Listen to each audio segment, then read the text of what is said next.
ସାଙ୍ଗ ଜାଣିଛୁ ହଁ ମୁଁ ଯେବେ ଜନ୍ମ ହେଲି ମୋ ବାପା ଭାରି ଖୁସି ଥିଲେ ଆଉ ଗାଁ ଗାଁ ବୋଲି କହୁଥିଲେ ମୋ ପୁଅ ବଡ଼ ହେଲେ ଗୋଟେ ବଡ଼ ଅଫିସର ହବ ଆଉ ମୋ ସ୍ୱପ୍ନକୁ ସେ ପୂରଣ କରିବ। ଆଚ୍ଛା ତାହେଲେ ତ ବାପାର ସ୍ୱପ୍ନକୁ ତୁ ପୂରଣ କରିଥିବ ବୋଧେ ଆଉ ଗୋଟେ ବଡ଼ ଅଫିସର ହେଇଥିବ ଆଉ। ହଉ ମୋର ଗୋଟେ ଫୋନ୍ ଆଇଲାଣି ହଁ ମୁଁ ଏବେ ଆସୁଛି। ଆମରି ଗାଁରେ ଏକା ମର୍ଦ୍ଦ ପୁଅ ମୁଁ ଯିଏକି ବାପାର ସ୍ୱପ୍ନ ପୂରଣ କରୁଛି କେହି ନୁହଁ। 5 months later. ଏ ଦୁନିଆ ବୁକୁରେ ଆବେ ଝିଅ ମତେ କହୁଥିଲା କି ଗୋଟେ ବଡ଼ ଅଫିସର ହେଇଛି। ଆବେ ସାଙ୍ଗ ତୁ ଏଠି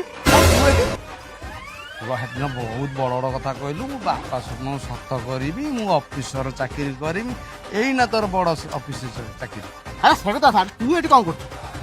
ମୋର ଏଠି ମୋର ଅଫିସଟା ମୁଁ ଏଇଠିକି ଆସିଛି।